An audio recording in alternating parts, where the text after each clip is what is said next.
আমাদের আজকের গল্প বাংলাদেশের একটি সত্য ভৌতিক ঘটনা নিয়ে। গল্পের স্থান বাংলাদেশের ফরিদপুর জেলার অন্তর্গত ভাঙ্গা উপজেলার একটি গ্রাম মালিগ্রাম। এই ঘটনাটি আজকের নয়, প্রায় 50 বছর আগের একটি ঘটনা। আমাদের একজন দর্শক বন্ধু এই ঘটনাটি পাঠিয়েছেন। তিনি জানিয়েছেন এই ঘটনাটি তার বাবার সাথে ঘটে যাওয়া একটি সত্য ভৌতিক ঘটনা। গ্রাম বাংলার এমন অনেক জায়গা ছিল বা বর্তমানেও কিছু জায়গা আছে যে জায়গাগুলো ভুতুড়ে জায়গা হিসেবে চিহ্নিত। সেখানে রাত্রিবেলায় নয়, দিনের বেলাও লোকেরা যেতে ভয় পেত। এমনই একটা জায়গা ছিল মালিগ্রামে।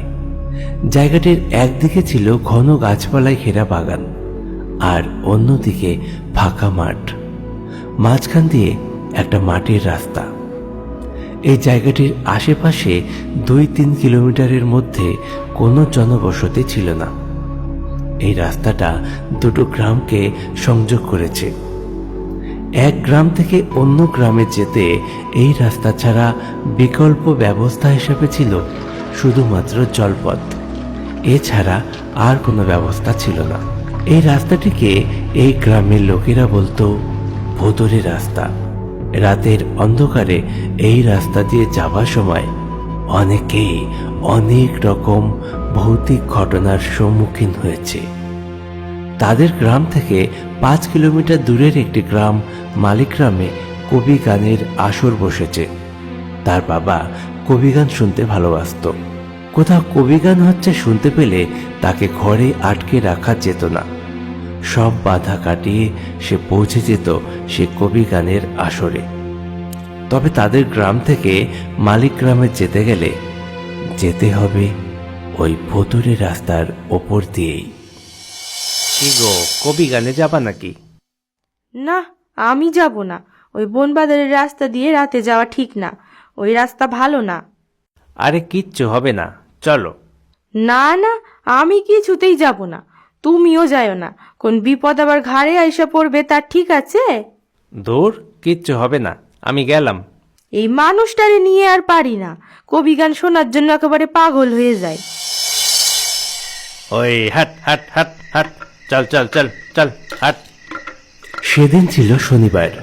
ঠিক সন্ধেবেলা তার বাবা রওনা দিল মালিগ্রামে যাবার উদ্দেশ্যে। তার বাবার একটি গরুর গাড়ি ছিল। দূরের রাস্তা যেতে গেলে সে সেই গরুর গাড়ি নিয়েই যাতায়াত করত। ওই হাট হাট হাট, চল চল চল চল।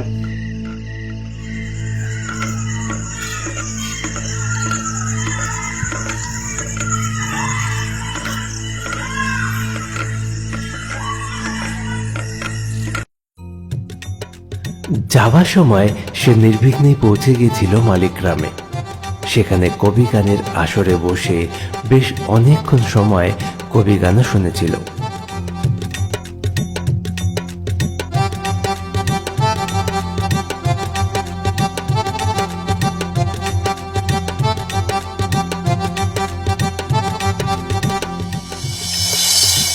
এবার তার ফিরে আসার পালা।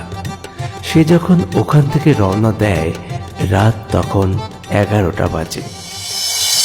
যাওয়ার সময় সে যখন এই রাস্তা দিয়ে গিয়েছিল তখন তার কোনো সমস্যা হয়নি, কিন্তু ফেরার সময় তার শরীর ভারী হয়ে আসছিল।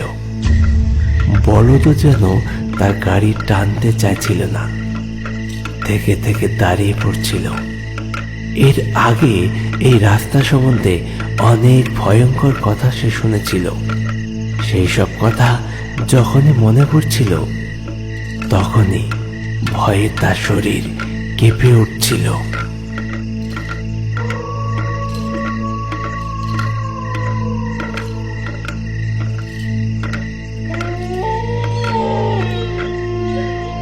কিশোরী, এই কিশোরী। হঠাৎ তার বাবার নাম ধরে কে যেন ডাকছিল। তার বাবার নাম ছিল কিশোরী মালো। কিন্তু এত রাত্রে এই রাস্তায় তো কারো থাকার কথা না। গলার স্বরটা অবিকল তাদের পাশের বাড়ির 3 কড়ির মতো। কে?